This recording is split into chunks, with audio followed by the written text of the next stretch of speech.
Yo, what's up guys, Dezo here, and today we're going to be talking about the theory that Mance Rayder is actually Rhaegar Targaryen. In my last video, I kind of just mentioned that this was a theory, and a lot of people were commenting saying they wanted to see a full video about it, so here we go. I'm going to present you guys the evidence for this theory and let you guys decide for yourselves whether or not you believe it. I also just wanted to point out that Mance is still alive in the books, so if this theory is true, it could have a big role in the next 2 books. So this whole theory is based on the assumption that Rhaegar wasn't killed at the Trident by Robert Baratheon. Now at this point you're probably saying this is crazy talk, you are an idiot. But hang on, let me explain. It is mentioned over and over in the books that rubies were falling from Rhaegar's armor when he was killed. As we saw in Season 6 Episode 1, rubies can be used to glamour somebody to kind of disguise them. In the books, Melisandre actually saves Mance, and actually transforms another character named Rattleshirt into Mance, so he is actually burned at the stake and not Mance. Side note here, Rattleshirt is the Lord of Bones.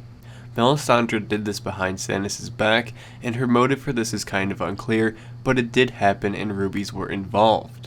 What if Rhaegar had one of his friends disguise himself as Rhaegar, and he went to fight at the Trident instead of Rhaegar actually being there? It should also be noted that after the battle at the Trident, it was pretty hectic and no one really stayed to examine the bodies. And then after the Targaryens were killed, Rhaegar fled to the Wall and became Mance Rayder.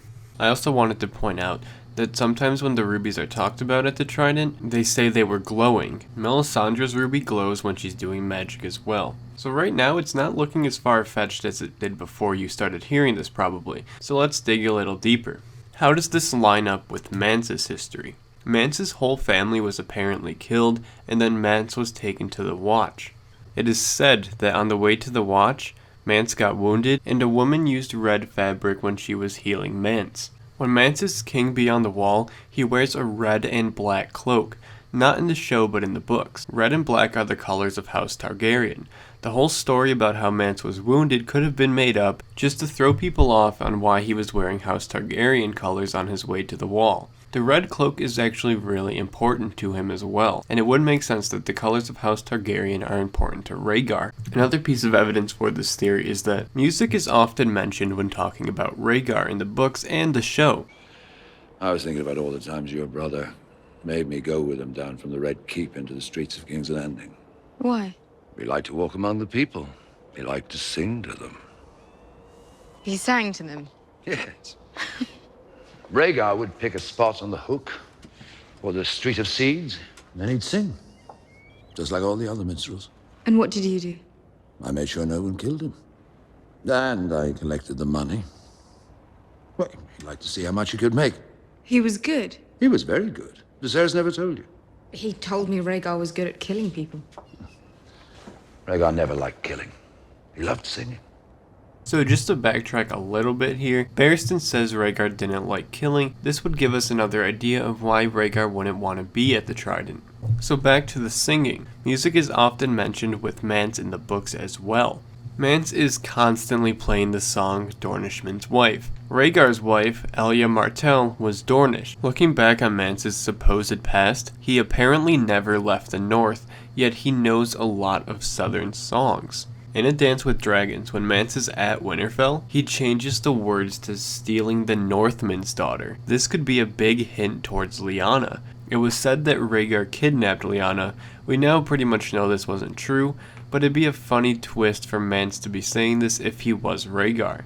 Another piece of evidence for this theory is that in A Storm of Swords, Mance tells Jon that he snuck over the wall many times, and a few times he even went to Winterfell. Some people believe that Mance was looking for the Horn of Winter at Winterfell, but since R+L=J is now confirmed, it's obvious that if Rhaegar was still alive, he would probably want to see Lyanna's tomb. So this could be the real reason why Mance/Rhaegar was going to Winterfell. There is one last major piece to this theory that has to do with Daenerys' vision in the House of the Undying. Like almost every other piece of evidence that I presented, this was also cut out from the show. So it's pretty obvious that David and Dan didn't want to deal with this whole storyline if it is true.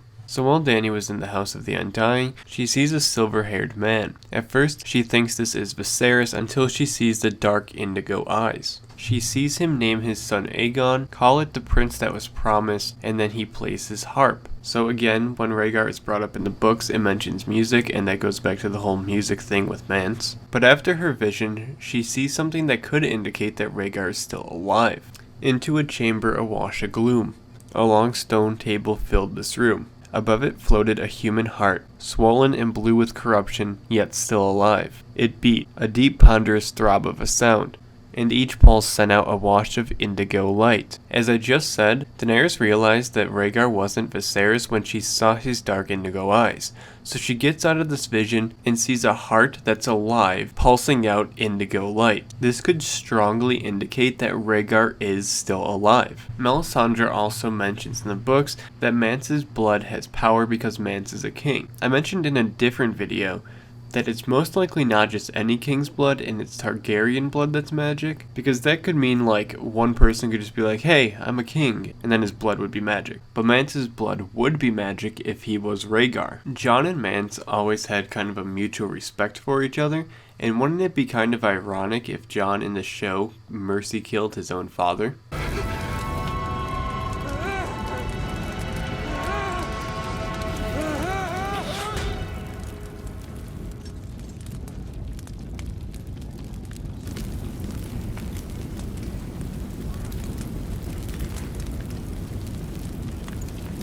So I know now some of you people are thinking Mance wouldn't be able to burn if he's a Targaryen, but Targaryens are not fireproof. George has said this countless times. They just have a higher tolerance to heat, and if you watch this full scene, Mance is enduring a lot of heat and fire for a good amount of time before he even starts screaming. Another little minor thing is that Mance and Rhaegar were both good leaders, loved by their people, and inspired the people. So let's just take a moment and just pretend that this theory does come true in the future. Looking back on all the evidence in this video, Mance being Rhaegar is definitely foreshadowed in a way George has always foreshadowed stuff, and it definitely seems like something George would do. So that's pretty much it for this theory. Let me know what you guys think about it in the comments below, whether you agree, disagree, tell me why. I'm pretty open for discussion about this, as I'm not sure I even believe this theory, but the evidence is there. Please also leave a like on this video and subscribe for more Game of Thrones related videos. There is a playlist to all my Game of Thrones theories in the description below. Feel free to check all them out as well.